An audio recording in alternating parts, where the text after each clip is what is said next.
રાજકોટ જિલ્લામાં સૌથી વધુ પરીક્ષાર્થી નોંધાયા છે। જિલ્લામાં 182 કેન્દ્રો પર ધોરણ 10ની 101 કેન્દ્રો પર ધોરણ 12 સામાન્ય પ્રવાહ અને 39 કેન્દ્રો પર ધોરણ 12 વિજ્ઞાન પ્રવાહની પરીક્ષાનું આયોજન થયું। પરીક્ષા દરમિયાન ગેરરીતિ અટકાવવા માટે અલગ અલગ સ્કોડ દ્વારા ચેકિંગની કામગીરી કરાઈ। તમામ કેન્દ્રો પર કડક બંદોબસ્ત વચ્ચે પરીક્ષાનું આયોજન થયું। પરીક્ષાના પ્રથમ દિવસે વિદ્યાર્થીઓની સાથે સાથે વાલીઓમાં પણ ખૂબ જ ઉત્સાહ જોવા મળ્યો। બોર્ડની પરીક્ષામાં ગેરરીતિ અટકાવવા તંત્ર સજ્જ જોવા મળ્યું। ગેરરીતિ અટકાવવા એપ્લિકેશનથી મોનિટરિંગ પેપર ટ્રેકિંગ માટે પાટા એપનો ઉપયોગ પણ કરવામાં આવી રહ્યો છે। એપથી શિક્ષણ વિભાગની પેપર બોક્સ પર નજર, તમામ પેપર બોક્સ એપની મદદથી ટ્રેકિંગ કરાશે। ધોરણ 10 અને ધોરણ 12ની બોર્ડની પરીક્ષા આજથી શરૂ થઈ છે અને અંદાજે 15 લાખથી પણ વધુ વિદ્યાર્થીઓ આ પરીક્ષા આપવાના છે। ખાસ કરીને બોર્ડ દ્વારા જે પરીક્ષામાં કોઈપણ પ્રકારની ગેરરીતિ ન થાય તેને લઈને પાટા એપ્લિકેશન જે છે, પેપર ટ્રેકિંગ એપ્લિકેશન જે છે તેની મદદ લેવાઈ રહી છે। બોર્ડના સચિવ રાકેશ વ્યાસ સાહેબ આપણી સાથે છે, તેઓ પાસેથી જાણી સર, જે પાટા એપ્લિકેશન ગેરરીતિને અટકાવવા માટે મોનિટરિંગ થઈ રહ્યું છે, કઈ રીતની આ એપ્લિકેશન વર્ક કરે છે, શું છે એપ્લિકેશન? પાટા એપ્લિકેશન છે પેપરનું ટ્રેકિંગ કરવા માટે કે કયા તબક્કે પહોંચ્યું છે અને એના ફોટોગ્રાફ પણ એમાં લેવામાં આવે છે કે જેથી ખ્યાલ આવે કે પેપર સલામત રીતે અને સીલબંધ પરિસ્થિતિમાં પહોંચ્યું છે। એટલે આના માટે જે છે સરકારી પ્રતિનિધિ એના મોબાઈલમાં પાટા એપ્લિકેશન હોય છે અને એ જ્યારે ઝોન ઉપરથી રવાના થાય છે ત્યારે એના નંબરો લેવામાં આવે છે, કયા વાહનમાં કયા સરકારી પ્રતિનિધિ ગયા છે, એનું પત્રક અપલોડ થાય છે એટલે અત્યારે ખ્યાલ રહે કયા વાહનમાં કયા સરકારી પ્રતિનિધિ છે। અને ત્યારબાદ કેન્દ્ર ઉપર પહોંચે ત્યારે એ વાહન ત્યાં પહોંચી ગયાનો ફોટો હોય છે, સાથે પેપરના જે 6 સાઈડ હોય બોક્સના એનો ફોટોગ્રાફ એમને લાઈવ ફોટો પાડીને અપલોડ કરવાનો હોય છે।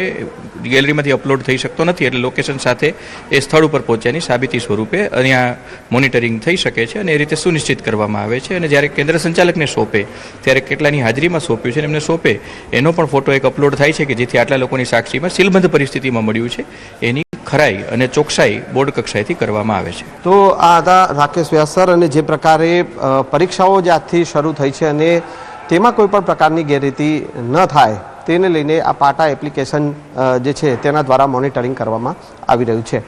કેમેરામેન પંકજ મકવાણા સાથે સંજય ટાંક, ન્યૂઝ 18 ગુજરાતી, ગાંધીનગર। બોર્ડની પરીક્ષાનું પહેલું પેપર પૂર્ણ થયું છે। પ્રથમ ભાષાનું પેપર પ્રમાણમાં સહેલું પૂછાતા વિદ્યાર્થીઓ ખુશખુશાલ જોવા મળ્યા। ગુજરાતીના પેપરમાં સ્વદેશી અપનાવો, દેશ સમૃદ્ધ બનાવો અંગે નિબંધ પૂછાયો। મોટાભાગના વિદ્યાર્થીઓને ગુજરાતી વ્યાકરણ સરળ લાગ્યું। અંગ્રેજી મીડિયમના વિદ્યાર્થીઓને એઆઈ પર નિબંધ પૂછાયો। ઇન્ડિયા ઓફ માય ડ્રીમ નિબંધ પૂછવામાં આવ્યો। એટલે બહુ સારું ગયું છે અને બહુ ઈઝી હતું। સ્ટોરી લખી છે, સ્ટોરી બહુ સારી ગઈ છે, 5 પેજની લખી છે, બહુ સારું રહ્યું, તૈયારી કરી એ પ્રમાણે। આજે ગુજરાતીનું પેપર હતું, બહુ મસ્ત ગયું। મેઘરજમાં ડુંગર પર આગ લાગવાની ઘટના સામે આવી। મેઘરજ પંચાલ રોડ પર ડુંગર પર વિકરાળ આગ, જંગલની વનરાજી બળીને રાખ થઈ ગઈ હતી। મેઘરજ વન વિભાગની ટીમ પણ સ્થળ પર આવી પહોંચી। ઉનાળાની શરૂઆતમાં જ ડુંગર પર આગ લાગવાના બનાવો શરૂ થયા છે। વન વિભાગના કર્મચારીઓ દ્વારા આગ ઉપર કાબુ મેળવવા પ્રયાસો હાથ ધરવામાં આવ્યા હતા।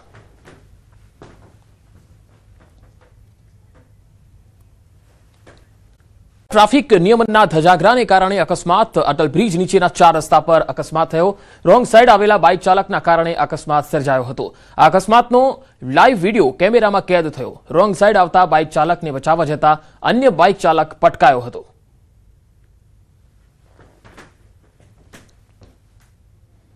ફરી એકવાર આ દ્રશ્યો તમે જોઈ શકો છો કઈ રીતે આખો અકસ્માત થાય છે। ટ્રાફિક નિયમનના ધજાગરાને કારણે આવા અકસ્માતો સર્જાતા હોય છે।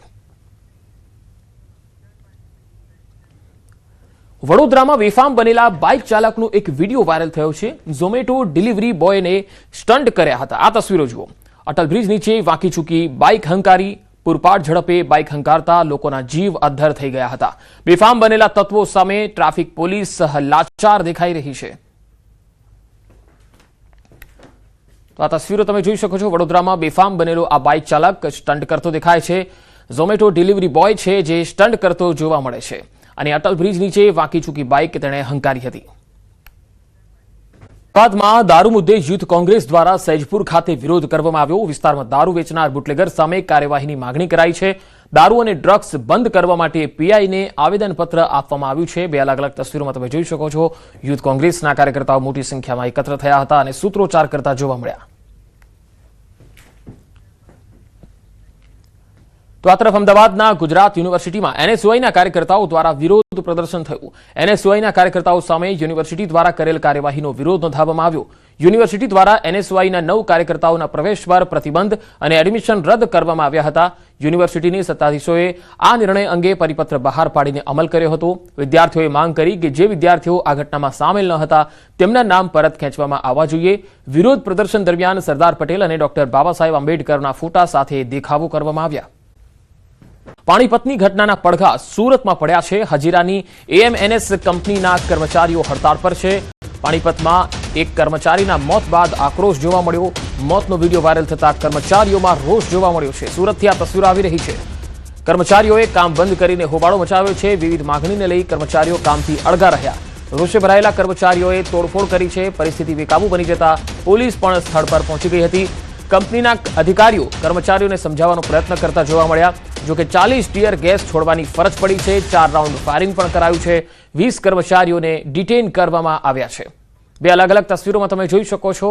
અહીંયા પાણીપત ખાતે બનેલી ઘટનાની અસર સુરતમાં જોવા મળી છે અને સુરતમાં જે કંપનીમાં કામ કરતા કર્મચારીઓ છે એએમએનએસ કંપનીના કર્મચારીઓ હડતાળ પર ઉતરી ગયા, કામથી અળગા રહ્યા અને હોબાળો મચાવ્યો હતો. કર્મચારીઓએ કામ બંધ કરીને ઉગ્ર સૂત્રોચ્ચાર કર્યા હતા, જેને લઈને પોલીસ બોલાવવાની ફરજ પડી હતી. એક કર્મચારીનું પાણીપતમાં જે રીતે મૃત્યુ થયું ત્યારબાદ અહીંયા રોષ જોવા મળ્યો. एमएनएस कंपनी में जो वर्कर है वर्कर स्ट्राइक पे गया था, उसकी जो वेतन बढ़ाने के लिए और का जो काम का समय है उसमें बढ़ोतरी करने की वजह से स्ट्राइक पे गए थे. पुलिस को जानकारी मिली तो तुरंत हजीरा और इच्छापुर पुलिस और सूरत शहर के अलग अलग ऑफिसर और पुलिस को एमएनएस कंपनी में भेजा गया है. टीयर गैस छोड़े हैं हमने, कितने छोड़े नहीं, टीयर गैस छोड़े हैं. टीयर गैस छोड़ने के बाद कंट्रोल में परिस्थिति है. सर इधर हम लोग काम करने आते हैं इधर कंपनी के अंदर, लेकिन हम लोग का जो ड्यूटी है मांगे हैं 12 घंटा ड्यूटी करवाया जाता है हम लोग से, 8 घंटे का पैसा ले लिया जा रहा है लेकिन हम लोग को मिल नहीं रहा है. बाकी बोनस वगैरह भी नहीं हम लोग को मिल रहा है. और हम लोग काम बात है सर. आपका नाम? इसके आलम. कहाँ से आ रहे हो आप यहाँ? बंगाल से. अच्छा, क्या हुआ था? एक्चुअली सुबह इधर में एक वर्कर लोगों का एक डिमांड था कि 12 घंटा ड्यूटी सरकार ने अभी लागू कर दिया, 8 घंटे ड्यूटी है. तो इधर में वर्कर लोगों को 12 घंटे ड्यूटी कराता है मगर 12 घंटे का पैसा ज़्यादा नहीं देता है. तो इधर वर्कर लोगों का डिमांड है कि 8 घंटे ड्यूटी करेगा, उसके ज़्यादा हम लोग नहीं करेगा, उससे ज़्यादा अगर 4 घंटे करेगा उसका ओटी मिलना चाहिए, मगर इधर नहीं देता है. इसीलिए इधर पहले से हड़ताल हो रहा था. पुलिस भी जो हमारे पीआई थे वो घटनास्थल पर ही थे और बहुत कोशिश की पुलिस ने उनको समझाने की कि बिल्कुल आप लोगों की बात सुनी जाएगी और उसमें अगर कुछ भी होगा तो डेफिनेटली कंपनी भी साथ बैठकर इसमें आपकी बात सुनी जाएगी. बहुत कोशिश की पुलिस ने, बट जैसे ही फिर ये थोड़े बिल्कुल वो हो गया एंड जब इनने पत्थर मारा शुरू कर दिया तो उसके बाद तुरंत हमने पुलिस एक्शन लिया. स्विफ्ट पुलिस एक्शन के चलते हुए ऑलमोस्ट 20 लोग हमने पकड़ लिए हैं और इसमें स्ट्रिक्टेस्ट एफआईआर दाखिल कर आगे की कार्रवाई की जाएगी.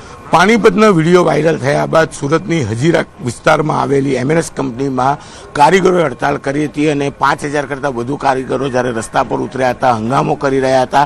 આ ઘટનાની જાણ કંપની દ્વારા પોલીસને કરવામાં આવી હતી અને પોલીસ તાત્કાલિક ઘટના સ્થળે પહોંચી હતી પબ્લિકના ટોળાને શાંત કરવા માટે. પણ જોતજોતામાં આ ટોળું એટલું ઉશ્કેરાયું હતું કે પોલીસ કર્મચારીઓ અને અધિકારીઓ પોતાની ખાનગી ગાડી લઈને કંપનીમાં પહોંચ્યા હતા. પણ આક્રોશ એટલો બધો કારીગરોમાં હતો કે જે ગાડીઓ સળગાવવામાં આવી છે એ કંપનીના કોઈ કર્મચારી કે કોઈ અધિકારીની નથી, પણ આ તમામ ગાડીઓ પોલીસ કર્મચારીઓ અને અધિકારીઓની છે કે જેઓ અહીંયા લોકોનું ટોળું શાંત કરવા આવ્યા હતા. પણ લોકોનું ટોળું એટલી હદે ઉશ્કેરાયું હતું કે જોતજોતામાં ગાડીઓમાં તોડફોડ શરૂ કરી દીધેલી હતી. મારી નજીક ઉભેલી જે ગાડીઓ છે, લાલ કલરની ગાડી દેખાય છે એ પોલીસ કર્મચારીની છે, આ અધિકારીની ગાડી છે, પાછળ રેલી ગાડી છે તે પણ પોલીસ કર્મચારીની છે. એટલે કે પોલીસ કર્મચારીઓ ક્યાંક કોઈક નાઇટ કરીને ઘરે પહોંચેલું, કોઈક અન્ય કામમાં હતું. એટલે કે જેવો કોલ મળતાની સાથે તેઓ ઘટના સ્થળે પહોંચ્યા હતા. એટલે કે પોલીસ સ્ટેશન જઈને સરકારી વાહનોમાં આવવાની જગ્યા પર પોતાના ખાનગી વાહનો લઈને પહોંચ્યા હતા. પણ લોકોનો આક્રોશ એટલો હતો કે